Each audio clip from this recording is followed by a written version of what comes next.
Salut à tous, bienvenue dans ce show numéro 113. J'ai cru que c'était le show numéro 13, tellement toutes les malchances nous sont tombées dessus dans cet enregistrement. Mais tout va bien. Là, on a eu un ingénieur du son, un ingénieur décor, un ingénieur connexion.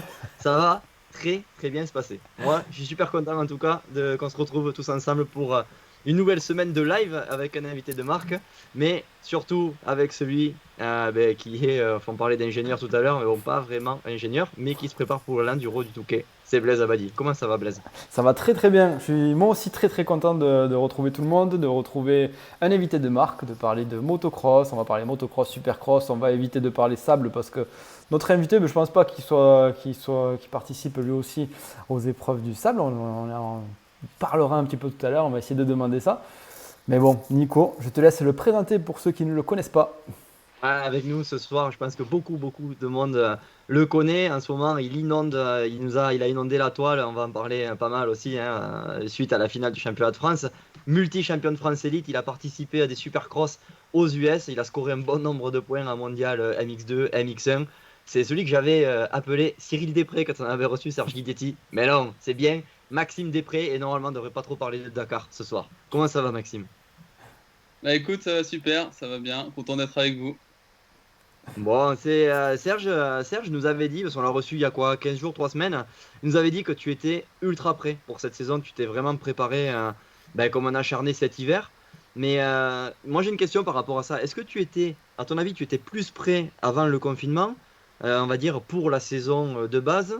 Et est-ce que le confinement, justement, t'a peut-être mis un coup dans ta préparation? Ou est-ce que toi tu penses que tu as été plus prêt encore sorti du confinement? Honnêtement, je pense que avant ou après, c'était pareil. De toute façon, quand la saison a attaqué, j'étais prêt. Voilà, on l'a vu à la Capelle, à Sommières aussi, au De Cross Inter.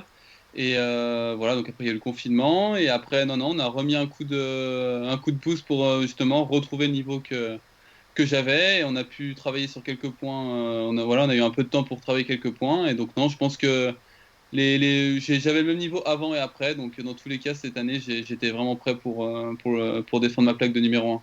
Et justement, Ouais, justement, vas-y. pardon, ouais, Blaise, j'ai une question par rapport à cette plaque de numéro 1. J'aimerais avoir ton avis. Est-ce que c'est plus difficile d'obtenir un titre ou justement c'est plus difficile de le défendre avec cette plaque numéro 1? Après, je vais dire, tout dépend de l'année. Ouais, de l'année. Après, voilà, j'avais eu le titre. Je savais que ça allait être compliqué, enfin, qu'il fallait bosser dans tous les cas pour le garder. Et voilà, après cette année, on va dire, la pression, c'est pas une pression, mais la pression supplémentaire, c'est sûr, les gens ils t'attendent parce que voilà, t'as gagné l'année dernière, donc voilà, t'es le numéro un. Mais d'un autre côté, ça fait ça booste aussi parce que voilà, on sait qu'on l'a eu et donc on laisse rien au hasard pour perdre sa plaque, quoi. Et du coup, comment s'est passée cette préparation à cette saison? Serge nous en a parlé, il nous a dit que tu étais ultra prêt. Est-ce que tu l'as appréhendé différemment des années où tu participais au GP ou pas?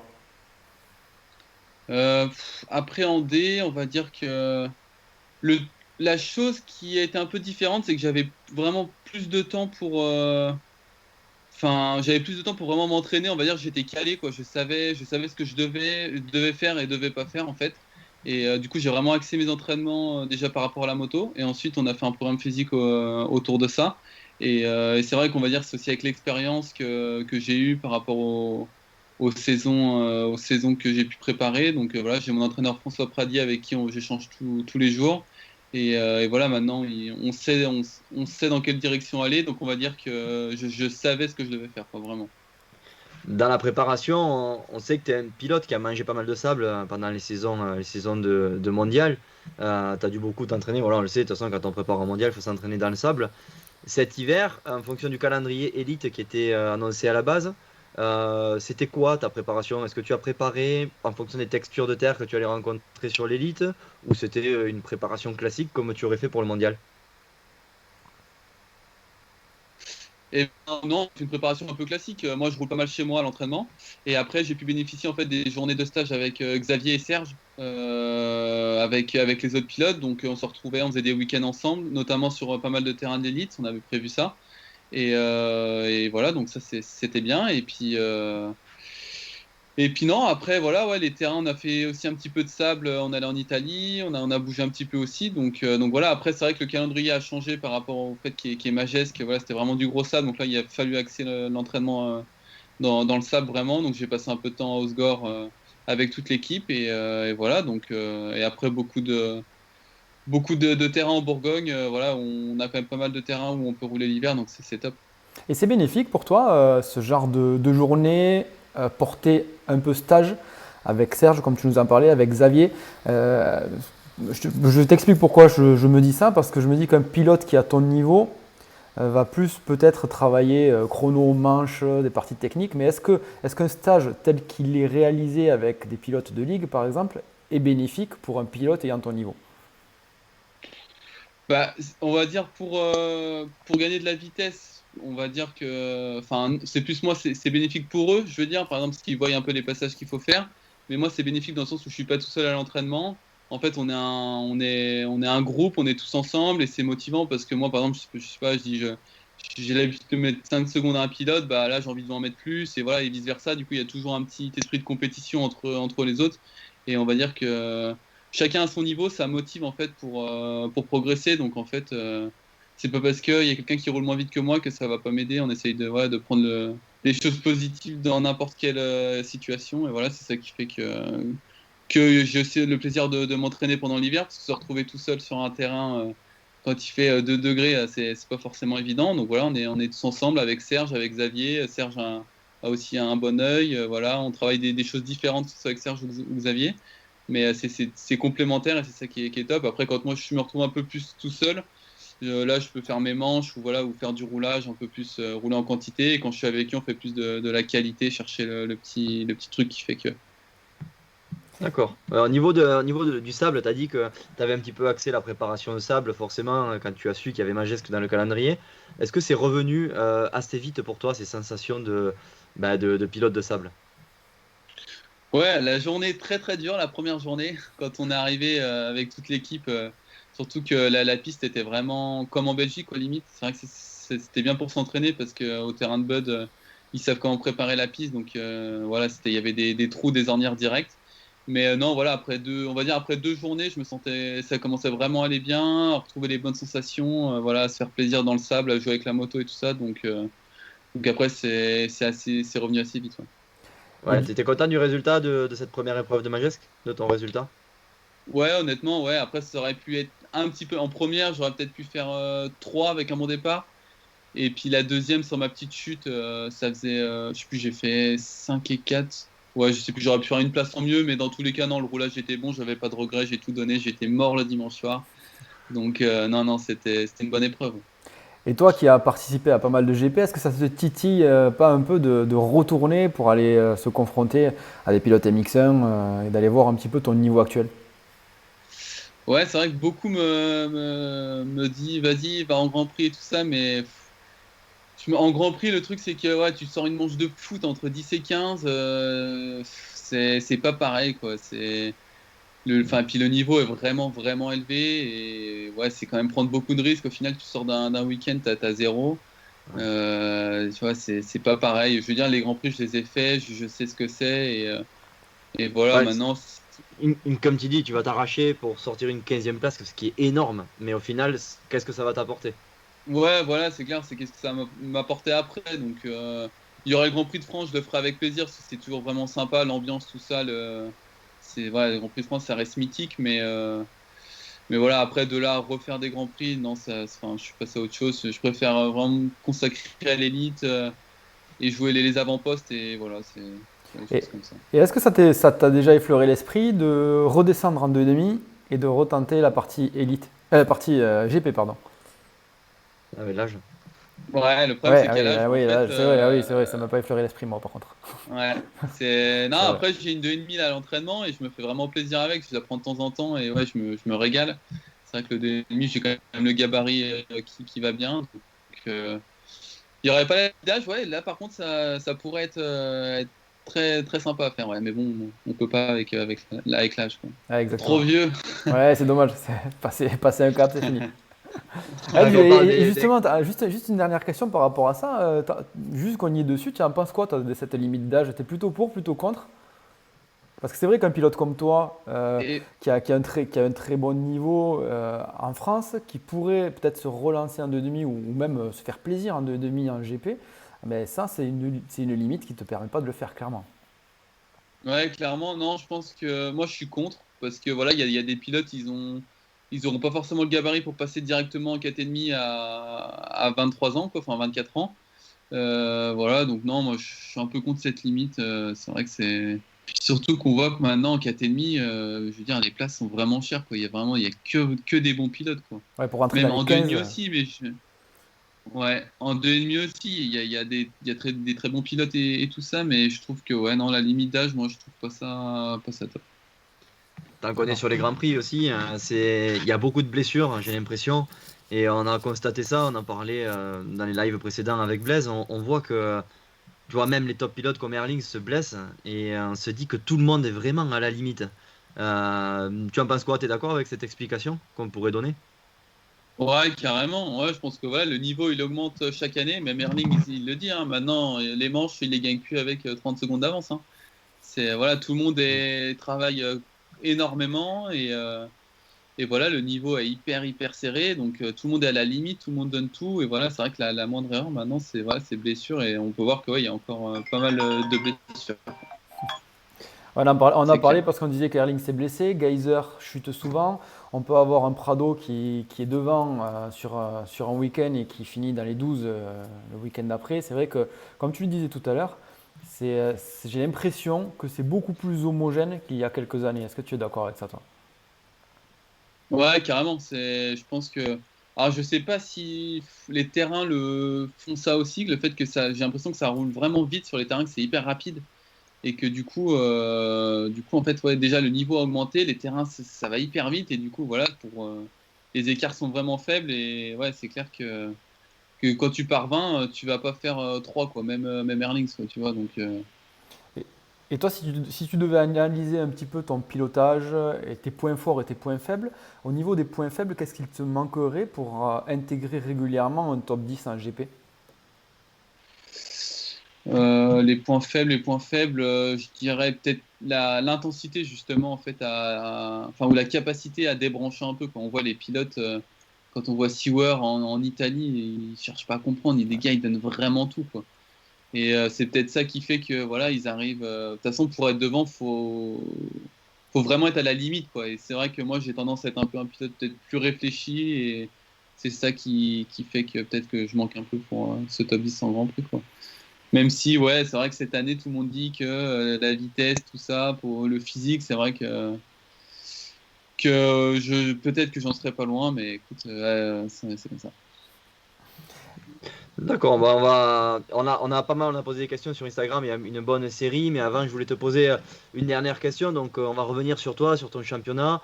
Bon, manifestement, on sait que ben voilà, tu es déçu, tu avais la plaque numéro 1, tu finis vice-champion, tu as quand même fait une belle saison, franchement, gagner la finale, la dernière manche de la saison, déjà voilà, les résultats parlent pour nous, hein. Et pour toi, donc c'est super. Maintenant, voilà, il y a eu cette fameuse règle du report de points qui a été quand même appliquée malgré qu'il y ait eu un championnat réduit. Bon, ton avis, on le connaît, tu en as été victime, mais est-ce que tu peux nous expliquer un petit peu ce que tu en penses et comment ça s'est passé pour toi? Parce que je pense qu'avec Serge, vous avez beaucoup discuté avec la Fédé de ce problème de report de points. Ouais, moi, je pense que le gros problème cette année, c'est déjà, on avait 3 courses. Donc, du moment que tu as un championnat sur 3 courses, si tu en loupes une, tu peux pas jouer le championnat, quoi. C'est vraiment ça qui est un peu énervant, quoi. Je veux dire, c'est quand même une année un peu spécifique et voilà, on a 3 courses. Jérémy fait que 2 courses, il est champion. Ouais, c'est ça qui enlève un peu de crédibilité au championnat au final, puisque voilà, nous on est là, on s'est entraîné dur, on s'est battu les 3 épreuves. Comme j'ai dit, il peut arriver un tas de choses. Sur une manche, la preuve, je tombe au départ de la première manche à Roville. Est-ce que Jérémy, il aurait pas eu un accrochage au départ à Cassino? Enfin, on ne sait pas, quoi. Tout peut arriver. Donc voilà, après, je pense que cette année, il y aurait pas dû avoir le report de points. Ça, c'est. Et toi, par exemple, si, je sais pas, si vous en discutez avec la FFM, qu'est-ce que vous pourriez proposer d'autre pour avoir, on va dire, un règlement un peu plus juste pour tout le monde? Alors, je ne dis pas que c'est injuste, je ne dis pas que c'est juste, je demande juste qu'est-ce qui pourrait être mis en place de plus logique peut-être? Ouais, voilà, je pense qu'il faut trouver un bon compromis. Dans tous les cas, le fait que les pilotes de Grand Prix viennent, que ce soit en Elite MX1 ou en MX2, qui est les pilotes d'Europe également, c'est bien, parce que ça amène, voilà, ça augmente le niveau du championnat de France, même dans le paddock, quand il y a la structure Bud, que le camion VRT, enfin, je veux dire, ça a de la gueule. Quand maintenant tu vas dans un parcours de l'élite, je veux dire, c'est quand même beau, quoi. Il y a des belles structures et tout ça, donc ça c'est important de le garder. Mais d'un autre côté, il faut pas non plus que ça défavorise les pilotes qui jouent que le championnat de France élite, quoi. Donc, essayer de.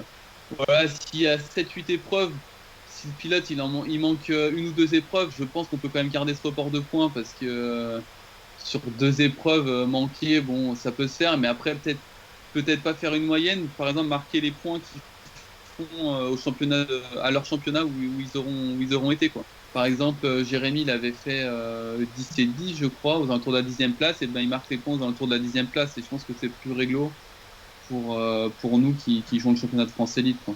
Après, Et tu pas. ce qui a été fait, juste 2 minutes pour terminer sur ça, Nico, ce qui a été fait dans les autres championnats un peu plus bas, hein, niveau ligue, il y avait deux choix. Soit le choix qui a été pris actuellement à l'élite, la moyenne de ce qui était marqué, soit report des points du championnat supérieur avec une bonification.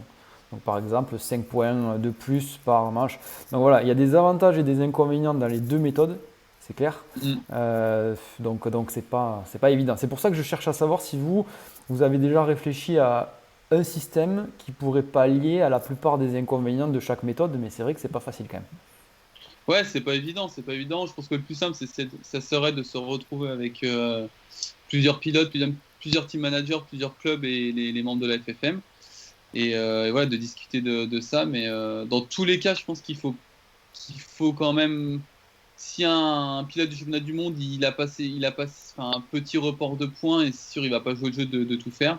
Ou alors, si je pensais à un autre truc, c'est sûr, avant il y avait 20 000 euros quand tu gagnais le championnat de France Elite. Bah là, c'est sûr que c'est intéressant, quoi. Je pense que les pilotes de Grand Prix, 20 000 euros, bah là, ils vont jouer le jeu Ouais, ah ouais, de venir, quoi. c'est ce que j'allais te demander. J'allais te demander, est-ce que ce report de points, au final, c'est ça qui attire les pilotes mondiaux pour faire le championnat de France Elite? Peut-être qu'il y a d'autres moyens d'avoir une carotte pour les attirer, quoi.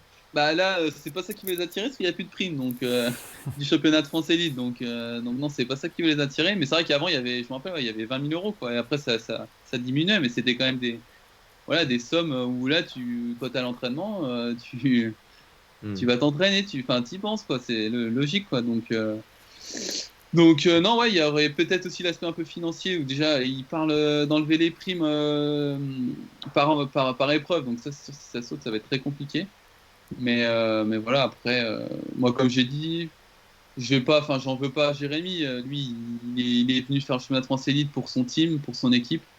Et voilà, c'est comme ça. Après, c'est sûr, je suis quand même bien déçu Ah, de l'élite, quoi. d'avoir fait tout ça. Et puis voilà, puis c'est vrai que quand tu appelles les gens de la FFM, des fois, ouais, ils répondent un peu. Ils se disent, ouais, c'est. J'en dirai pas plus, mais voilà, quoi. C'est D'accord. sûr que cette année, ça aurait pu être beaucoup mieux géré.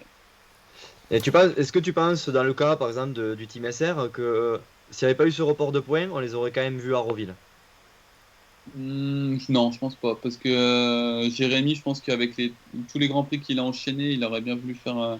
D'accord. Parce que j'ai compris, il était vraiment là parce que bah, pour son équipe, quoi. Donc pour le D'accord. titre, clairement. Donc je pense qu'il aurait préféré rester à la maison, se reposer Hmm. un petit peu et pour Ouais, préparer parce que lui, je pense à ça parce que je vois en 2,5 par exemple le team Honda 114 de Olivier Anslo où les deux pilotes australiens étaient là, Axel Louis aussi était là. Eux, bon, ils n'ont pas bénéficié du report de points, je crois, parce qu'ils n'avaient pas de licence française. Il doit y avoir un ouais, truc c'est comme ça. ça. Mais justement, je crois que Lydia a pris ça quand elle est arrivée au terrain. Donc je pense qu'elle aurait su ça avant, peut-être qu'elle serait peut-être restée à la maison. D'accord. Bon, moi, enfin, voilà, pour être en contact un peu avec le Team 114, est-ce qu'elle m'a dit, c'est plutôt pour.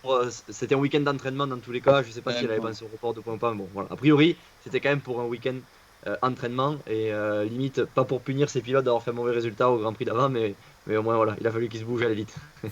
Ok, non, bah, c'est bien. Puis ça fait des belles courses, hein. Si on parle un petit peu d'autre chose, de ton intégration dans le team et de ta capacité à t'adapter à la Yamaha, pour l'avoir essayé personnellement avec Nico, nous sommes tous les deux des gabarits un peu, pas des gabarits immenses, quoi. On a fait 1m70 et du coup, toi, je pense que tu es un peu dans nos gabarits.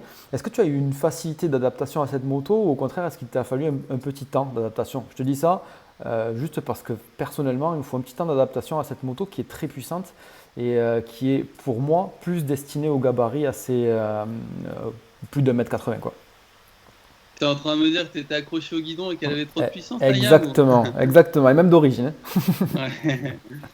Non, c'est vrai que après nous, je veux dire, on a l'habitude d'avoir des motos quand même puissantes, on a quand même le physique et tout ça, donc ça nous dérange peut-être un petit peu moins qu'un pilote qui roule de temps en temps.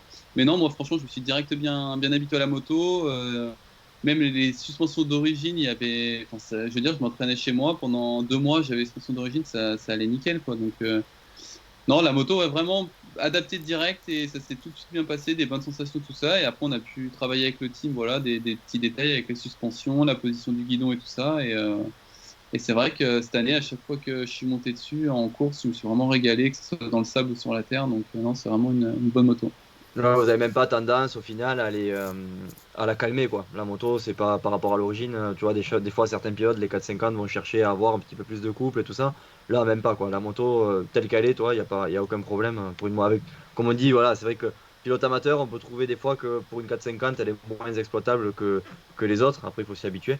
Mais pour toi, aucun souci quoi. Non, ouais, pour moi, aucun problème. Après, il faut peut-être jouer un peu avec la couronne. Voilà, on a joué un peu avec ça, la couronne aussi. Mais Mm. voilà, après, c'est chacun aussi son pilotage. Mais c'est vrai que j'ai pas tendance à vraiment mettre des gros coups de gaz. Donc le fait qu'elle ait quand même vraiment de la force, la moto, bah, j'arrive vraiment bien à jouer avec et à jouer avec la piste. Et c'est ça qui fait que je me régale. Et tu nous as parlé tout à l'heure du fait que tu t'entraînais en 2,5. Ça, c'est juste pour le fun ou est-ce que c'est quelque chose qui peut t'apporter aussi pour le pilotage 450? Ouais, je pense que ça peut apporter un petit peu. Voilà, de redescendre en 2,5, c'est quand même, c'est pas du tout le même pilotage. Il faut vraiment être agressif. Tu peux arriver beaucoup plus vite dans les virages. Et non, ça apporte, c'est complémentaire. Donc après, c'est quand même enfin ouais, c'est quand même vraiment pour s'amuser, mais au final, ça apporte aussi quelque chose pour l'académie, quoi. Ça permet de changer, de diversifier un peu, de voir autre chose, donc et de sortir un peu de la banalité, quoi.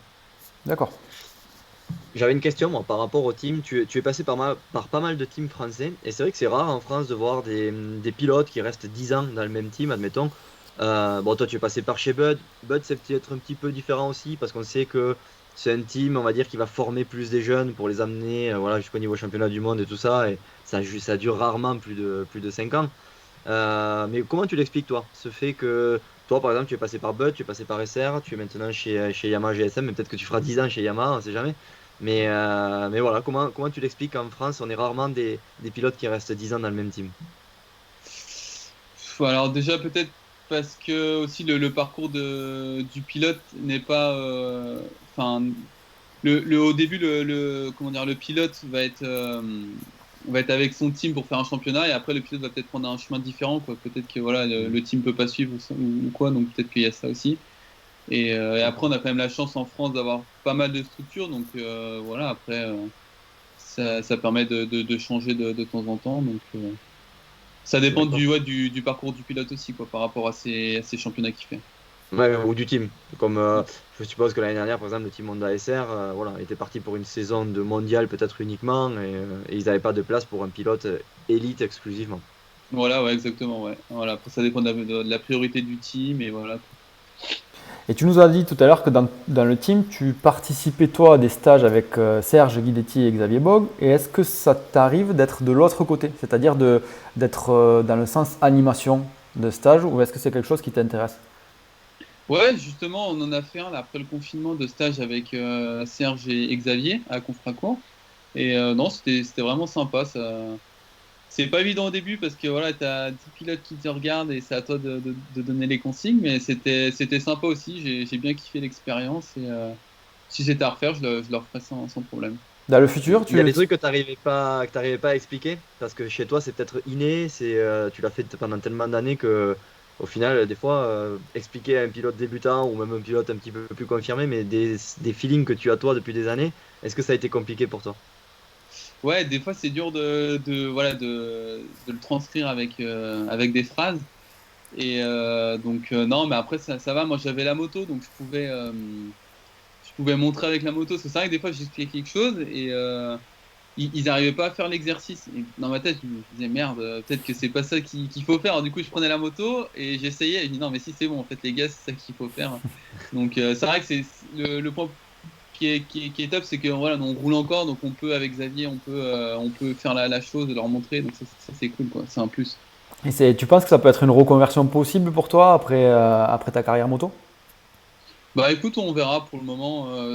On verra. J'ai déjà terminé ma carrière et puis on verra quand ça sera fini. Mais dans tous les cas, ouais, ça me déplaît pas, quoi. J'ai bien kiffé le faire une journée, donc à voir si ça peut le faire ou pas. T'as pas déjà des plans pour la future carrière? Enfin, l'après-carrière, on va dire plutôt. Non, pour le moment, non, non, j'ai pas de plan. Pas de plan là-dessus, donc comme je dis, je préfère bien me concentrer voilà, sur ce que je fais en ce moment même, et puis on verra après par la suite. D'accord. De toute façon, Keroli et Chadrid nous ont montré qu'on pouvait faire du motocross et du supercross jusqu'à 40 ans, donc t'as le temps. Ouais, C'est bon. ouais, T'es large. on verra. Ouais, ouais, bah là, ouais. Non, bah, peut-être pas autant qu'eux, hein, mais non, j'espère avoir encore quelques années devant moi pour essayer encore de gagner deux, trois championnats. Qu'est-ce qui t'intéresserait toi dans le futur justement? De rester comme ça, de faire un peu plus de supercross, on en a parlé tout à l'heure, de participer à des épreuves comme le Touquet, d'essayer de performer sur ces épreuves-là. Euh, qu'est-ce que tu fais pas à l'heure actuelle et que tu aimerais faire un peu plus dans les années à venir? Bah, déjà, non, continuer voilà, dans le championnat de France élite, les cross inter, ça, c'est vraiment quelque chose que voilà, j'ai pris goût, j'aime bien. On a l'épreuve le dimanche, on a juste arrivé le samedi, on dort à l'hôtel, on fait notre épreuve, on rentre le soir. Voilà, ça, c'est quelque chose qui me plaît. Les supercross, j'aimerais aussi m'investir plus. Voilà, l'année dernière, on avait repris ensemble avec Serge en SX. Et voilà, je pense qu'il y a moyen aussi de progresser dans ce domaine-là. Et après, peut-être à plus long terme, dans tous les cas, je me suis dit que je ferais le Touquet au moins une fois dans ma vie, mais je pense que ça sera plus voilà, à la rigolade, sans ambition et me dire j'ai fait le Touquet. On arrive à le faire ça quand on est pilote C'est de ton niveau, c'est ce à que le j'allais te faire dire. pour rigoler. Ce que j'allais te dire, ça doit être compliqué quand même d'avoir eu ton niveau et de le faire à la rigolade. Ça doit pas être simple. Ouais, ouais, ouais. Ouais, je sais pas, ouais. On verra comment ça va se passer, mais dans tous les cas, je le ferai, ça c'est sûr. Voilà, je veux le faire au moins une fois dans ma vie, ce Touquet, donc on J'aime bien verra les pilotes comme, j'aime dans bien les quelles pilotes comme toi conditions. qui disent ça, c'est à la rigolade, mais vous allez faire 500 km de vélo par semaine avec 100 entraînements de moto, voilà. Avec 4 C'est là, on entraînements rigole, sable on par rigole, mais semaine. bon. Ouais, non, je sais pas. Bah, c'est vrai que bah, le sable, moi, ça s'était pas passé comme prévu. Après, c'est quand même une discipline à part. Hein. Ça demande. Je veux pas t'effrayer, hein, mais non, Non, mais mais je pour sais, je sais. performer, ça demande quand même beaucoup de préparation. Je veux dire, les pilotes devant comme Milko et tout ça, ils sont. Enfin, oui, ils s'entraînent pour ça, ils sont faits pour ça, et voilà, t'arrives pas comme ça, c'est pas parce que tu as fait 100 km de vélo deux fois dans l'hiver que tu vas gagner le pied, quoi. Donc c'est pour ça que je dis à la rigolade. Enfin, c'est parce que voilà, je sais pas Non, s'il y bien aura une sûr. structure ou quoi, mais voilà. Mais dans tous les cas, je le ferai Surtout qu'on et en on parlait, verra. on en parlait aussi, c'est devenu une spécialité en fait, le sable. Avant, un pilote Ouais, très très bon en cross pouvait être très très bon sur une épreuve comme le Touquet. Maintenant, c'est des spécialistes qui sont là et qui performent là-dedans. À part Erlings peut-être, qui pourrait performer dans les deux, mais à part lui, ça risque d'être compliqué quoi. ouais, c'est clair, exactement. Maintenant, tous les pilotes sont professionnels devant. Voilà, ils s'entraînent pour ça. Ça fait plusieurs années qu'ils le font aussi, donc voilà, t'arrives pas comme ça et tu gagnes, ça c'est clair. Mais c'est vrai qu'à Mageste, dans le sable, j'ai vraiment des bonnes sensations. Je me suis vraiment fait plaisir et le sable, ouais, quand t'arrives à faire ce que tu veux, c'est quand même plaisant, quoi. Parce que déjà, je trouve que tu peux tout le temps changer de trace, tu peux faire plein de choses différentes. Donc quand tu y arrives, c'est plaisant, le sable. Voilà, faut juste y arriver quoi. Après c'est bon. C'est ça. Bon, on avait pas mal de questions sur Instagram parce on avait lancé un sondage hier soir, donc il y en a certaines qui sont très rafraîchissantes, si j'ose dire. Mais je vais commencer par une question classique. On a Émeric qui te demande comment sont remplies tes semaines? C'est quoi une semaine type pour toi quand tu prépares le championnat de France Élite? Alors, Ah, déjà, c'est bah, chiant du cette vélo. question à chaque fois parce que ça dépend quand. C'est au mois de décembre, mois de janvier, février, Ouais, mars. c'est ça. C'est jamais Non, on pareil. va dire avant une épreuve, on va dire la semaine avant une épreuve du championnat de France, je vais faire du vélo, rouler 2 fois en général. 2 fois, voilà, 2 entraînements moto. Et ensuite, je refais du vélo. Et ensuite, le vendredi, je prépare les affaires, je fais une petite cryo. Et voilà. Et en gros, après le samedi, je vais à la course, je fais un petit décrassage le samedi. Et voilà. Mais ouais, on fait pas. Enfin, en gros, la semaine avant une course, moi, je sais que c'est pas là où je me donne à 200%, quoi. Je préfère faire une semaine un peu plus soft, voilà, rouler, faire un peu de moto, garder les sensations et le gros du travail, dans tous les cas, ça se fait vraiment l'hiver, quoi. D'accord. On a une question rafraîchissante, comme j'ai dit tout à l'heure, de Arnaud qui demande pour combien tu ferais un backflip. Oula, dans l'eau, dans un bac à mousse ou est-ce que sur la Ah terre, non, je le ferai sur, pas? sur le dur. Bon, après, il faudrait passer évidemment par l'étape bac à mousse, mais ouais, est-ce que c'est un Ouais. truc que tu peux faire? Ouais, pour 100 000, ouais, je m'entraîne, hein, je m'entraîne et pourquoi pas le faire, ouais. Je te rappelle quand même que ton team manager est l'inventeur du candy bar, quand même. Le Oui, freestyler. oui, oui, faut pas l'oublier ça quand même. Non, non, je l'oublie pas. Bon, il a inventé des figures, mais il est quand même assez cassé un peu de partout, hein, notre Sergio. Donc, il a eu aussi pas mal de blessures, hein. Ah, Faut exactement. pas trop limiter, ouais. On a Five Ain't Mitch. Ça va être un américain puisqu'il pose une question. Est-ce que le SX ou le MXUS, ça te tenterait? Le SX, non. J'ai déjà laissé un fémur là-bas, donc Ouais. compliqué, non. C'est vrai que le SX là-bas, ouais, c'est vraiment, c'est pareil. C'est le truc le plus dur, quoi. Enfin, les terrains, c'est vraiment autre chose. C'est pas comme chez nous. Voilà, il y a que les top français comme Soub, Thomas Ramet, eux, je pense que voilà, ils peuvent avoir cette ambition-là. Mais parce que ouais, ça fait des années qu'ils font ça et tout ça, mais non, le SX, c'est vraiment, vraiment, faut vraiment être prêt. Et le MX, ouais, pourquoi pas, ça me tenterait bien, une épreuve de l'outdoor. Quand tu vois les pistes, les terrains à la télé, ça donne vraiment envie. Ouais, ils ont vraiment des terrains de ouf et ouais, ça me brancherait carrément ça. Et le SX en France, le fait que tu sois dans un team quand même qui est spécialisé dans le supercross, surtout Serge, on sait très bien que ça lui plaît énormément. Est-ce qu'on pourrait te voir sur le SX Tour? Ouais, carrément, ouais, bah, ça c'est dans le Hmm. programme, hein, là. C'est Voilà, là pour. j'avais repris l'année dernière en SX et cette année c'était prévu que je le fasse aussi, donc ouais, c'est prévu carrément.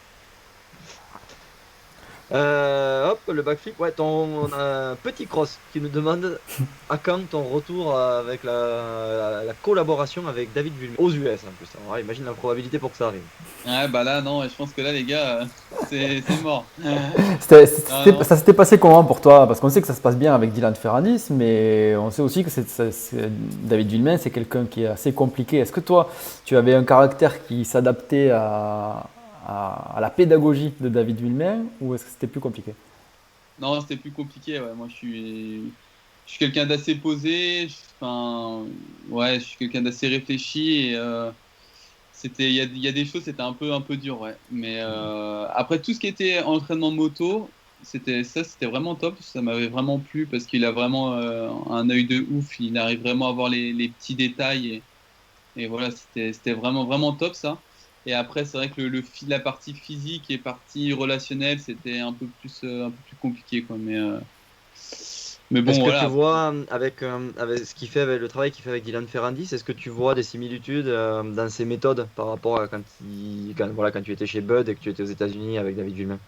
Bah, je pense que le fond, c'est quand même un peu pareil parce que il a l'air d'être assez dur avec Dylan. Et voilà, Dylan, dans tous les cas, lui, c'est un tueur, hein. Il a un caractère de ouf et il sait ce qu'il veut. Donc je pense que c'est pour ça que les deux, ils s'entendent bien et que ça fonctionne, quoi. Donc, voilà, après, tout le monde est différent et voilà, donc ça marche entre Dylan et David, c'est top. Je pense que c'est bien aussi pour Dylan parce que il n'est pas tout seul, il y a quand même quelqu'un sur qui il peut se reposer et je pense que oui, que David, dans tous les cas, il a une super analyse par rapport aux courses et tout ça, donc non, c'est bien pour lui, hein. Tu aurais aimé, toi, à cette époque-là, justement, à cette époque GP, de tomber sur un entraîneur qui soit vraiment adapté à ton tempérament. Je vois qu'il y a Koldenhoff qui s'entraîne un peu avec Ryan Hughes, pardon.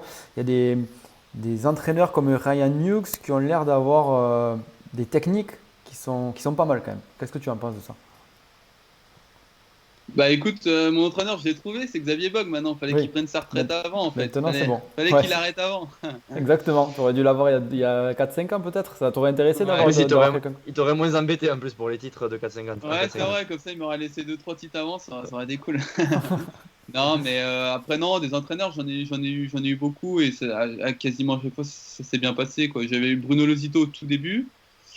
Enfin, pour commencer la moto, j'avais eu Thibaut Munier, donc qui m'a appris, on va dire, un peu vraiment toutes les bases de la moto et qui m'a beaucoup appris quand j'étais gamin. Je veux dire, des heures à Guignon, j'en ai passé. Ensuite, il y a eu François Pradier, donc qui s'est occupé de moi pendant aussi une longue période et avec qui je retravaille maintenant, qui me connaît en fait vraiment et voilà, avec qui j'ai confiance à 200% et c'est plus un ami qu'un entraîneur. Après, j'avais eu Bruno Lozito, on avait fait une année d'Europe avec. Au final, ça s'était bien passé. Il y a eu des moments un peu durs parce que j'étais jeune et il me testait aussi. Donc, il y avait des périodes pas faciles quand tu te retrouves au Havre à t'entraîner tout seul. Ouais, pas Il y simple. a eu des moments compliqués, mais dans tous les cas, c'était enrichissant. J'ai travaillé aussi avec Jackie Vimon, avec qui, voilà, aussi pareil, c'était très bien passé. On avait fait un très bon hiver d'entraînement avec Xavier. Et voilà, j'ai eu Thierry Van Den Bosch aussi. Et non, à chaque fois, j'en ressors. Enfin, c'était bien, quoi. C'est des expériences humaines que tu retrouves pas forcément dans beaucoup de boulot. Donc, non, c'était top. Et voilà, et maintenant, j'ai trouvé mon équilibre avec Xavier, avec François aussi, et avec l'équipe. Donc, ça se passe vraiment bien. Autre question rafraîchissante, parce que j'aurais jamais pensé à te la poser, c'est Nolan qui te demande avec quoi tu viens comme camion ou fourgon sur les épreuves. Et ben, tu vois, cette année, j'ai un sponsor là, un nouveau sponsor qui me fournit un véhicule pour les courses. Donc ça, c'est vraiment top. Voilà, un petit fourgon aménagé. Je peux mettre la moto derrière. Et voilà, j'ai tout ce qu'il faut C'est toi qui amènes pour ta la course. moto de course sur les épreuves ou c'est ta moto d'entraînement? Comment ça se passe? Non, ouais. Alors, la moto de course, c'est tout Serge et le mécano qui gère. Moi, je viens avec ma moto d'entraînement en fait, qui sert de deuxième moto le jour de la course et il me refait un petit peu la mécanique, voilà, le week-end de course et voilà. Donc, je viens avec mon superbe camion Sunlight où j'ai tout dedans. Au moins, c'est Très bien. tranquille. Autant pour l'entraînement que les courses, c'est parfait. Ouais, c'est top, vraiment. Allez, on va faire une dernière question Instagram avant de passer à la question du jour. On pourra te libérer, Maxime. Donc, c'est Andy qui nous demande qu'est-ce que tu penses du niveau national actuel en France? Est-ce que tu penses qu'on a une bonne pépinière de jeunes là qui va tout casser en mondial ou aux US? Ouais, ouais, je pense qu'on a des bons jeunes en 125, on le voit, hein. Prunière, il a été champion de France l'année dernière en 85, la champion de France directement en junior, donc il n'y a pas beaucoup de pilotes qui ont fait ça déjà. Donc non, non, en junior, ça roule bien. Il y a le petit Maxime Gros qui s'est blessé malheureusement, mais je pense que à l'Europe, pareil, il avait fait deux top 10 si je me trompe pas en début d'année. Voilà, il y a Satsou Limani, Xavier Casal, enfin il y en a plein que je pense qu'ils peuvent percer. Donc après les 80, je les connais pas, Ouais. j'ai pas tellement suivi à part le petit Belge qui est venu et qui a, qui a mis du gros gaz au championnat de France cadet, mais non, je pense que on a quand même une fédé qui est présente, donc on aura une relève, ça c'est sûr. Tu penses que c'est bien d'avoir les petits et les juniors sur le même week-end que l'élite? Tu penses que c'est vraiment quelque chose qui va apporter au sport? Ouais, je pense que comme ça se passe plutôt bien et je pense que oui, c'est bien pour les jeunes de se retrouver déjà sur des terrains des gros terrains bien préparés qui se rapprochent au final un petit peu des terrains de Grand Prix, pas, on va dire pas dans l'aspect, enfin, ils sont pas aussi défoncés qu'un terrain de Grand Prix, mais je veux dire c'est rapide, c'est des grands terrains, des gros jumps, donc c'est bien pour les petits de directement rouler sur des terrains comme ça. Je vois en Hollande. Il y a les 80 et 125, ça roule en même temps que pareil que les grands. Donc non, je pense que ça c'est un format qui est bien et qu'il faut garder. Et voilà, nous on roule le dimanche, donc c'est top. Ça fait des beaux paddocks et tout ça, donc ça fait des bons week-ends de course. Ouais, parfait. Très Bon, bien. Nico, est-ce qu'on passerait pas maintenant à la question du jour? Ah oui, la Allez, question du jour, en la plus, elle est dernière. présentée par CBO. Et en plus, CBO, si vous voulez une Yamaha qui arrache les bras, comme il a dit Maxime, c'est chez CBO qu'il faut aller. D'ailleurs, il a un autocollant CBO sur le garde-boue. C'est pour ça qu'elle arrache les bras. Ça, vous le C'est pour savez ça. tous. Ouais. Ça vient de là-bas, c'est pour ça. Par contre, il n'a pas de kit déco Hate Racing, et c'est peut-être pour ça, c'est peut-être pas l'histoire du report de points, Maxime, c'est peut-être une histoire de kit déco aussi. Hein, hate-racing.com pour avoir des beaux kits déco et aller beaucoup plus vite. Bon, la question du jour, elle est présentée Ouais, voilà, elle est par notre belle. compris Non, non, attends, elle est belle notre moto de chez Rider Unique, arrête, hein. Ah, c'est Elle vrai. avait la plaque rouge, hein. C'est vrai qu'elle est belle. C'est vrai qu'elle est belle. Et ouais, mais regarde, la plaque rouge, elle était chez Hate sur sur la moto de Prunière. Et derrière sur celle de Jérémy Van Orbeek aussi. Mais bon, on va pas Ouais, revenir me sur la chauffe plaie. On pas, est des arrête, salauds, quoi. arrête. On n'avait pas prévu de faire ça. Bon, du coup, là, rien à voir avec des kits déco, je te rassure, cette question du jour. On voulait te demander, toi qui es un vieux briscard maintenant, pleine d'expérience, si tu avais un conseil à donner pour faire une très bonne transition entre la 254 temps et la 450. Quel serait ton conseil pour quelqu'un qui n'a pas forcément un physique de bûcheron? Bah ouais, juste, bah physiquement, faut être prêt en fait. Ouais, C'est Paul. vrai qu'une 450, c'est quand même puissant, donc ça demande quand même ouais, je dirais une préparation physique, quoi. Je pense que c'est un peu la clé de ça, quoi. Si t'as pas de physique, tu fais 2 tours avec un 4,5, Et voilà, tu nous as dit que tu faisais beaucoup de vélo, toi. Est-ce que tu conseillerais aux personnes de faire du renforcement musculaire ou des choses autres que la partie cardio pour passer du 2,5 au 4,5 pour être un peu plus près? Ouais, après, déjà, je pense que quand tu es en 2,5, si tu fais quelques entraînements en 4,5, de préparer un peu justement ce passage-là, ça peut être bien. Et après, voilà, ouais, axer son entraînement avec pas mal de sports, que ce soit gainage, moto, footing, ouais, et puis surtout, ouais, le gainage, c'est quand même très important sur la moto. Et voilà, et après, dans tous les cas, rien ne remplace les entraînements moto. Voilà, si tu veux vraiment progresser, il faut faire de la moto, de la moto, de la moto. Parce que je Ouais. pense que Erlings, de la moto, il en fait, il en fait, il en fait. Apparemment, oui, il a fait beaucoup. Il a fait énormément. Mm. Et Ouais. juste, dernière chose, sur les entraînements, justement, pour un pilote qui passe du 2,5 au 4,50, tu conseillerais de s'entraîner comment? Est-ce que tu accentuerais la partie technique? Est-ce que tu accentuerais la partie chrono, la partie manche?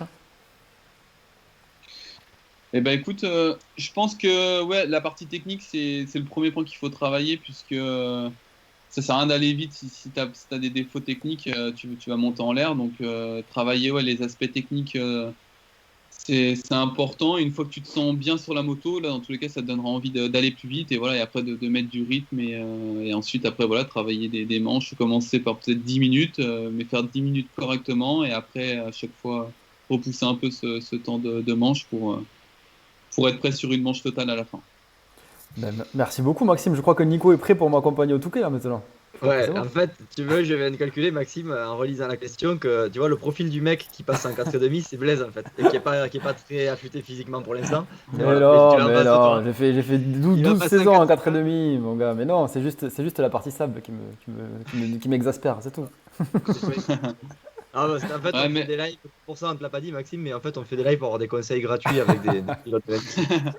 bah attends, tu m'as dit que tu allais courir après, non? Combien de temps? 2 heures, tu m'as Ah, dit pour. exactement, c'est ça, un gros semi-marathon, je vais faire. Bon, en tout cas, Bon, merci très beaucoup, bien. Maxime. Ouais, merci Maxime, c'était vraiment cool. Merci pour ton temps. Merci, et désolé pour les adaptations techniques qu'on a dû te faire avec Skype et tout ça. Mais bon, au moins tu l'auras Ouais. sur ton ordinateur maintenant. Yes, vous pouvez me rappeler comme ça. La dernière fois, c'était en 2018, donc rappelez-moi avant 2022 quand même, les gars. Bon, Ouais, t'inquiète. et de toute façon, je sais pas si tu as remarqué, on t'a appelé, tu as eu un titre de champion de France après. Donc c'est en général, quand tu fais un live à Mix Réflexion, tu es champion de France l'année d'après. Donc tu sais ce qu'il te reste à faire. Bon, ça va. Bon, bah, vous me rappelez en 2021 alors. Exactement, on Ça fait comme ça. marche. Allez, on se retrouve la Ça semaine roule. prochaine pour les autres. Merci Maxime et à très bientôt. Allez, Allez, à bientôt. ciao. Bye.